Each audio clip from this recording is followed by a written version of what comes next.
طبعا شفنا كلنا ذا جيم اووردز، وشفنا كمان ان جيم اوف ذا يير هتبقى Elden Ring. وما تنساش برضه تكتب في التعليقات هل انت اتصدمت من النتيجه دي ولا ما اتصدمتش من النتيجه يعني، او شفتها عادي. ولكن لو هتكلمنا انا كبستول، بصراحه انا ما اتصدمتش خالص من النتيجه. Elden Ring بصراحه تفوقت على جود اوف وور في حاجات كتيره بصراحه. ولكن قبل ما نبدا في الحكايه دي ونبدا برضه نفصص واحده واحده Elden Ring متفوقه على ايه في جود اوف وور، فما تنساش برضه تعمل لايك للفيديو. لو انت لسه مش مشترك معانا في القناه اشترك معانا في القناه. واسف جدا على الغيبه الطويله دي كلها، كنا الواحد كان في امتحانات وبتاع، والواحد كان تعبان برضه وبتاع، والبرد يعني حاجات كده حوار كده، فاسف جدا يعني على التاخير. وان شاء الله في الفتره الجايه هنشد اليوتيوب شد حلوه يعني. ويلا بينا نبدا الفيديو.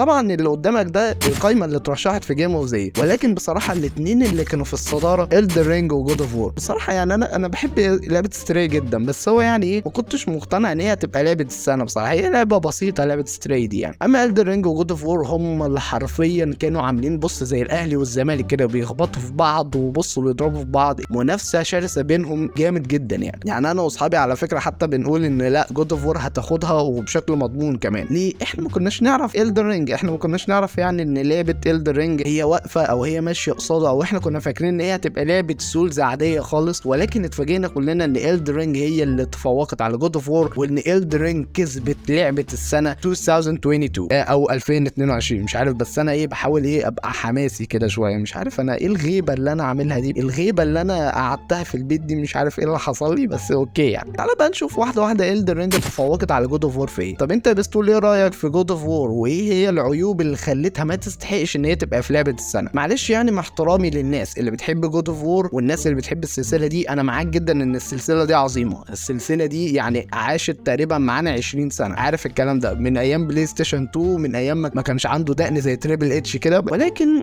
في الحقيقه انا شايف ان جود اوف وور ده مش كلامي، ده كلام ناس كتير جدا لعبت اللعبه. ناس كتيره جدا شافت ان جود اوف وور ما اتغيرتش عن الجزء اللي فات بتاعت 2018. هتقول لي طب ازاي يعني، ده المفروض يعني ده 2022 يعني في فرق في الحاجات، والمفروض الجيل الجديد وبلاي ستيشن 5. انا معاك، هي على فكره في تغييرات حصلت بين الجزء ده والجزء ده، انا ما بقولش ان ما فيش تغييرات، بس تغييرات طفيفه. هتلاقي ان الجيم بلاي هو بتاع الجزء اللي فات، ما اتغيرش منه اي حاجه غير تغييرات بسيطه بس. تعال بقى نشوف Elden Ring يا جماعه غيرت منظور الالعاب السولز كلها. يعني انت تقريبا لو انت مالكش في العاب السولز زيي، هتلاقي ان Elden Ring فرصه حلوه جدا انك ممكن تتعرف على العاب السولز من جديد، وانك تحبها كمان. يعني انا حتى ما لعبتش لعبه من العاب السولز قبل كده غير دارك سول مثلا، وعلى فكره ما كملتهاش يعني. انا حتى ما حبيتش اللعبه دي خالص عشان انا ماليش في الالعاب دي. يعني انا بصراحه لو انت هتقول لي انت كنت من فريق ايه، كنت اقول لك ان انا في فريق جود اوف وور. كنت بحب جود اوف وور جدا، وكنت بدعم جود اوف وور ان هي ممكن تكسب لعبه السنه. ولكن Elden Ring لما شفت فيديوهات عنها وريفيوهات عنها، والناس فعلا لعبت اللعبه دي وقالوا عليها ان هي فعلا بتقدم شيء جديد لمجال الجيمنج. هي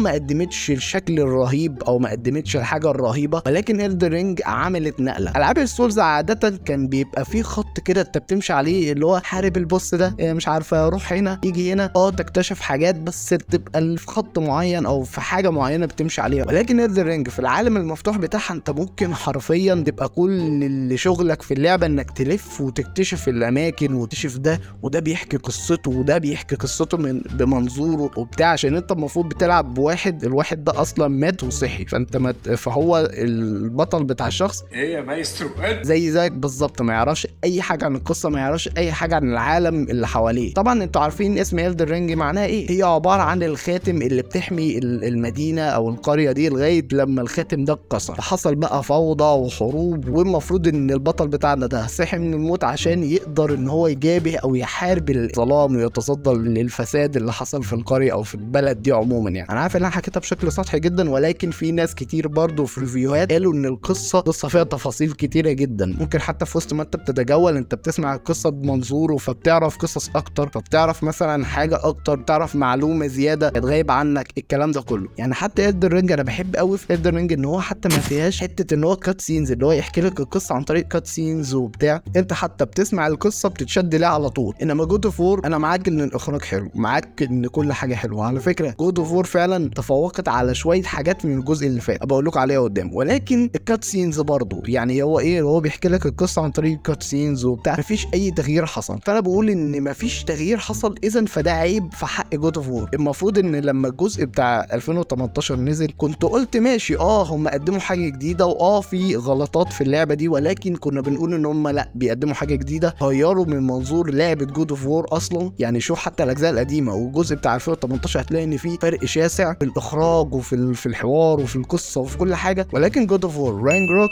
بصراحه ما قدموش شيء جديد غير ان هم وسعوا بس من نطاق القصه، وسعوا من نطاق الشخصيات. هتلاقي شخصيات جديده في اللعبه، هتلاقي ان بقى في مهمات جانبيه اكتر، هتلاقي ان في بازلز، هتلاقي ان في حاجات توسعوا من نطاق الجزء الاولاني اكتر. بس يعني انت لو فان للجزء الاولاني بتاع 2018 هتلاقي ان انت هتنبسط اكتر لراجناروك. ولكن هل هم قدموا اي شيء جديد مثلا او قدموا اي حاجه؟ بصراحه انا شايف من وجهه نظري لا، ما عدا القصه كان بصراحه يشد. يعني بصراحه جود اوف وور الجزء الجديد احلى حاجه فيها القصه. الجيم بلاي كويس، ولكن بصراحه عيبها الوحيد في الجيم بلاي هو الكاميرا. يعني انت حتى لما بتضرب حد بتفضل تلف وتشوف لغايه لما يضربك انت بقى، فالموضوع بيبقى صعب حتى ان انت تضرب خناقه والكلام ده. يعني حتى ما يجيبلكش الكاميرا زاويتها اوسع عشان تعرف تضرب، يعني لا ما فيش الكلام ده. جود اوف وور هي ميزتها القصه الكويسه، ولكن انا بالنسبه لي هما الاثنين بيمثلوا نفس العظمه بتاعه القصه. جود اوف وور بصراحه مقدمه قصه مش تافهه خالص على فكره، قصه جميله وقصه حلوه جدا وهتتشد حتى من اول جزء، من اول فريم. وطبعا انت هتقول لي انت عرفت الكلام ده منين؟ طب القصه عرفتها ازاي؟ الكلام ده كله بفتح على اليوتيوب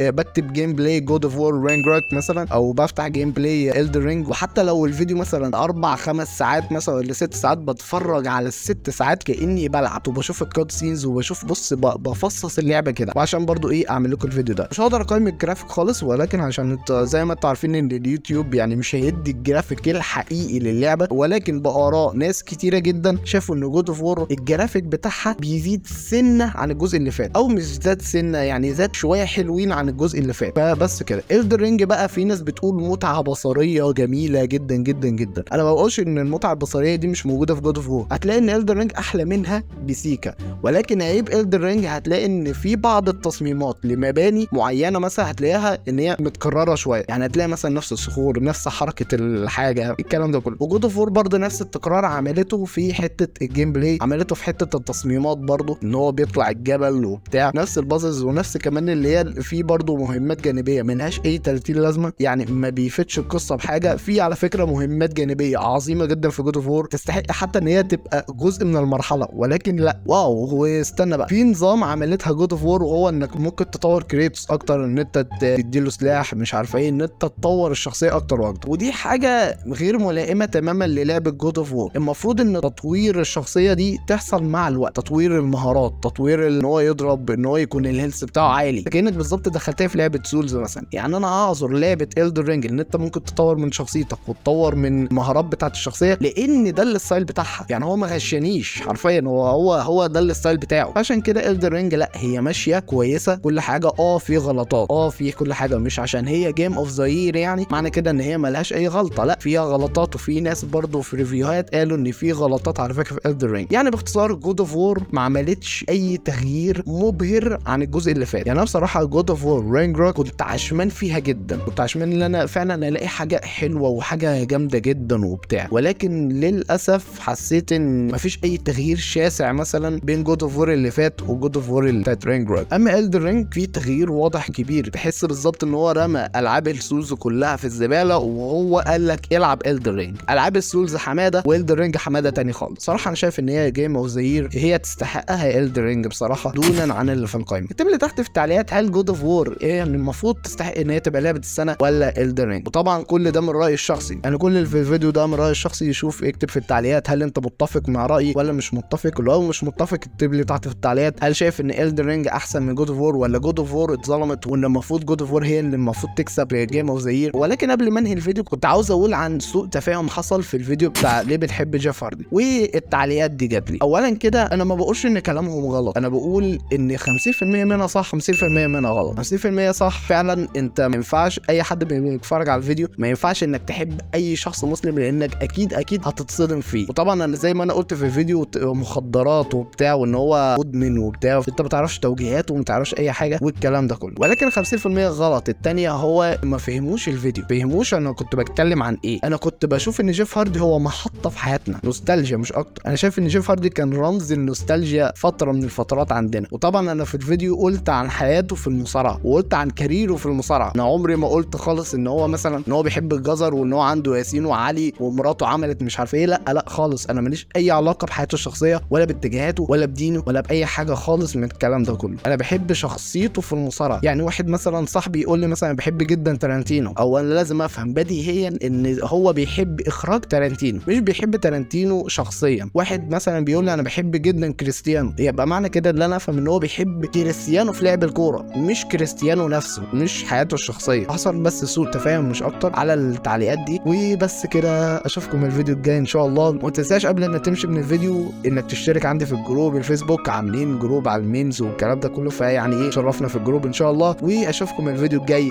سلام عليكم.